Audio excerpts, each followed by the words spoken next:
માતાજી મિત્રો, જય દાદા દ્વારકાથી, જય માં ભવાની. કેમ છો બધા? મજામાં ને મિત્રો? આજે આપણે વાત કરીએ સમાજના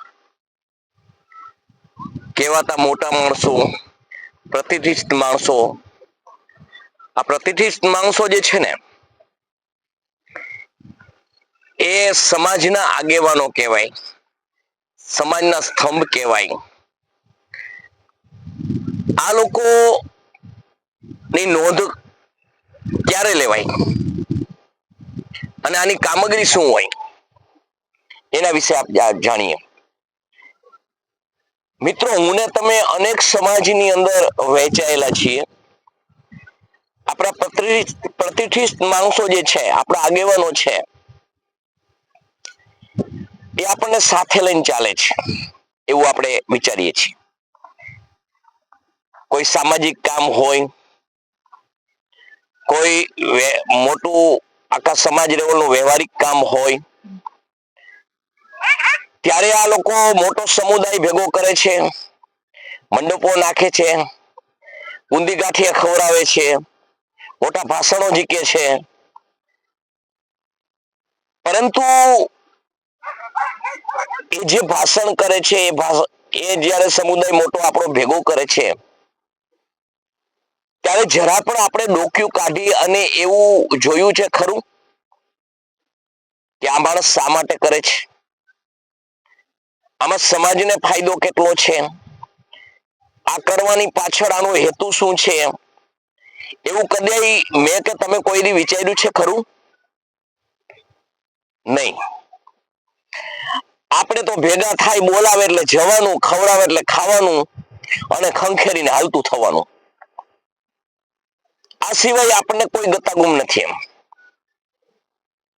ખરેખર સમાજનો પ્રતિષ્ઠિત માણસ હોય કે વડીલ માણસ હોય, એની કામગીરી સમાજના હર કોઈ નાનાથી મોટા માણસ સુધીને સાથે રાખીને ચાલવું, એટલે સર્વ સમસ્યાની અંદર એને જવાબ આપવો, સર્વ સમસ્યાનો ઉકેલ કરાવો, અને ઉકેલ ન થાય તો જ કોર્ટ કચેરી થાય. આવું જે સમાજની અંદર જે વ્યક્તિત્વ હોય ને, એને સમાજનો પ્રતિષ્ઠિત માણસ કહેવાય.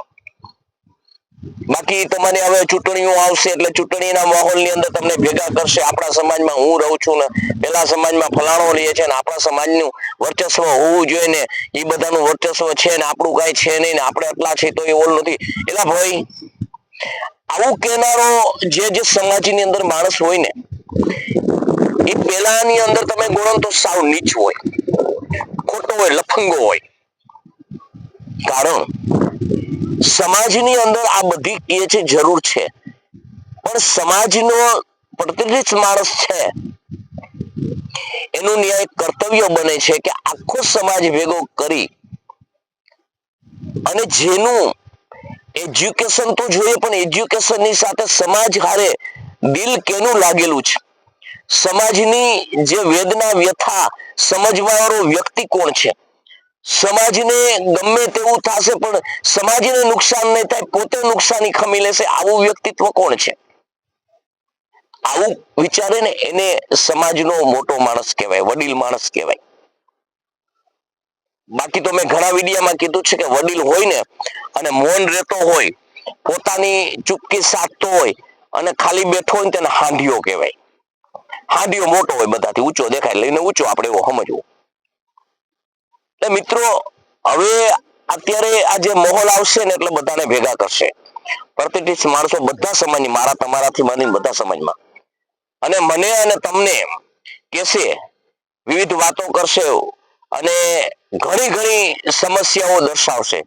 જનરલ આપણે આમ હોવું જોઈએ, ફલાણું હોવું જોઈએ, ઢુકડું હોવું જોઈએ ને. પરંતુ અમુક એવી સમસ્યાઓ સમાજની અંદર હોય છે કે જે સાલા તારાથી કોઈ પણ હોદ્દા વગરની નિવારણ થઈ શકે એવી હોય છે. એ તને કેમ નથી દેખાતી? તને તારા સમાજની અંદર આટલા માણસો દુખી છે, એની દુઃખ, એની વેદના કેમ નથી બતાતી? તું આ પેલા પણ જે પદ માટે આજે અમારી પાસે આવ્યો છે, રહી ચૂક્યો છે, એનાથી સમાજને તે કેટલો ફાયદો કરાવ્યો, આવું પૂછવાળો સમાજની અંદર કોઈ છે ખરો? એને પૂછવું જોઈએ, જાણવું જોઈએ.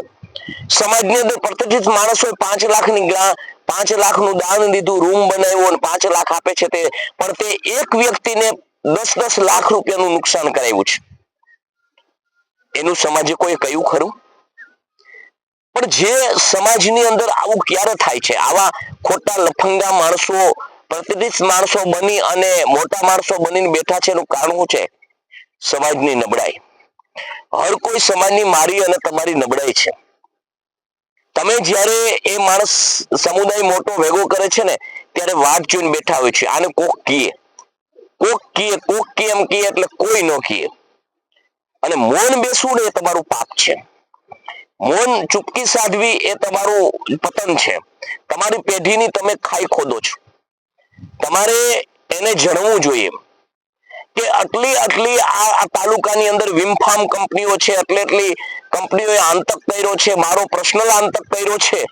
ત્યારે ભાઈ સમાજનો તું પ્રમુખ હતો, સમાજનો તું મંત્રી હતો, સમાજનો તું પ્રતિષ્ઠિત માણસ હતો, તે આ બધું જે છે એ તને કેમ ન દેખાણું? તે બીજા સમાજની અંદર જઈ અને જ્યાં એ સમાજનો સમુદાય હતો ત્યાં તું બિચારો બાપરો બની ગયો. જ્યાં 50 દેવાના હતા ને 5 લાખ આપ્યા, અને જે 5 લાખનો અધિકારી હતો એને 50 આપ્યા. તે આમાં તને સમાજનો ભાઈ નથી બતાતો, અને આમાં સમાજનો તને દીકરો નથી દેખાતો, આમાં સમાજનો પ્રેમ તને નથી બતાતો.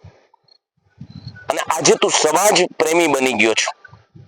આજ તું સમાજના નામ ઉપર સમાજને બદનામ કરી અને સમાજ ઉપર ઠેકો લઈ અને સમાજના ખંભે બંદૂક રાખી અને તું મોટો માણસ બનવા નીકળ્યો છે. આવું જ્યાં સુધી સમાજમાં પ્રત્યેક સમાજની અંદર માણસ પોતાના પ્રતિષ્ઠિત માણસ જ્યારે નિમાણો હોય અને એમાં જો ખામી હોય અને ન કહે ને ત્યાં સુધી વિકાસ કદી થાય નહીં. પાર્ટી ગમે તે માણસ બદલે પણ માણસ એને હોય, એની વિચારસરણી એ હોય, એની જે વૃત્તિ એ હોય, તો તમારો સમાજનો વિકાસ ક્યાંથી થાય? એમ કારણ કે પાર્ટી બદલે છે, વ્યક્તિ નથી બદલતો. દેશદાજ વાળો માણસ હોય, રાષ્ટ્રદાજ વાળો માણસ હોય, રાષ્ટ્ર પ્રત્યે પ્રેમ વાળો માણસ હોય, સમાજ પ્રત્યે પ્રેમ વાળો માણસ હોય, અન્ય સમાજને પોતિકા સમજતો હોય, આવું વ્યક્તિત્વ જ્યારે પ્રતિષ્ઠિત માણસ બને અને જ્યારે એ લીડરશિપ લે ને એમાં હર કોઈ સમાજનો વિકાસ થાય. પોતિકી વૃત્તિ હોય, પોતિકું સ્વાર્થ સાધતો હોય ત્યાં સુધી મિત્રો કદાપી તમારે કલ્પના વિકાસની કરવાની જ નહીં. હર કોઈ સમાજની અંદર જરૂર છે, પ્રતિષ્ઠિત માણસોની જરૂર છે, અને સારા માણસો રાજકારણમાં આવવા જ જોઈએ, સારા માણસો સમાજમાં હોવા જ જોઈએ. પરંતુ સત્ય જ્યાં સુધી પોતે સમજી ન શકે ને, સત્ય કહી ન શકે ને ત્યાં સુધી કદાપી ગમે તેવો લીડરશિપ હોય તો સારું ન કરી શકે. આ યાદ રાખજો. અત્યારે ચૂંટણીનો માહોલ છે, હું ઊભો છું, ફલાણો ઊભો છું, ઢુકડો ઊભો છું, વેચાઈ ન જતા. સમાજના ના એવા ખાલી તમે કહેવાતા તમારા સમાજના ના બનતા. અન્ય સમાજ જ્યારે સંબંધ હોય ને તો સાચવી રાખજો. કારણ કે આ લોકો છે ને મને ને તમને મૂર્ખ બનાવવાના છે. આ લોકો છે ને એ ભૂતકાળની અંદર તમારા ભેગા જ છે, જોયેલા છે, આને વેઠેલા છે અને વિચારેલા છે. સાલો મણિધર સમજો હોય અને નુગરો નીકળે તો પછી એમાંથી શું નીકળે? એના પાસે અપેક્ષા શું રાખવાની હોય? કા એના કહેવાથી હોય, કા ઈ હોય, કા એને મોકલેલા હોય. આટલી સમજણ તમને પડી જાય ને એટલે મિત્રો તમારા સમાજની અંદર એવા માણસો નિર્માણ થાય ને ત્યારે સમજી લેજો કે વિકાસ ચોક્કસ થાય, સારો માણસ ચોક્કસ આવે.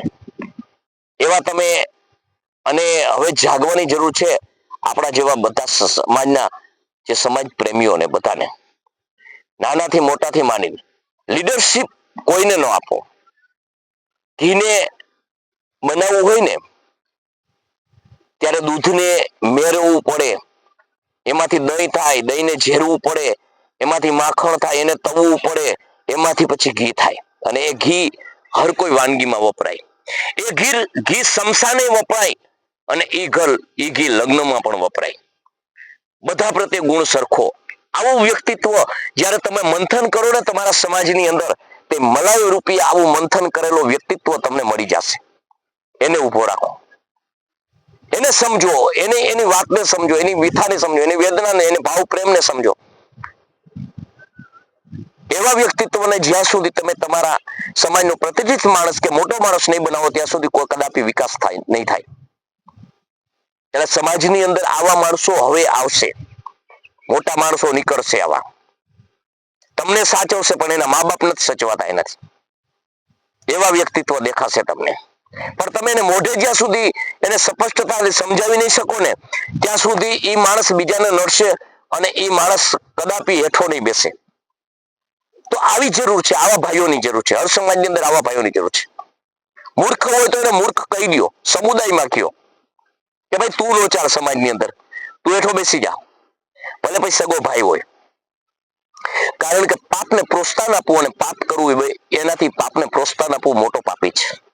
ગુંદી ગાંઠિયા ખાઈ અને છૂટું પડી જવું, દારૂની કોથળી પીને વેચાઈ જવું, કોઈ ભજીયા, કોઈ દારૂ, કોઈ ગુંદી ગાંઠિયા, આ માટે માનવ જીવન છે આપણું. આજ આપણી અસ્મિતા છે, આજ આપણી તાકાત છે. શરમ આવી જોઈએ, શરમ કરો હવે.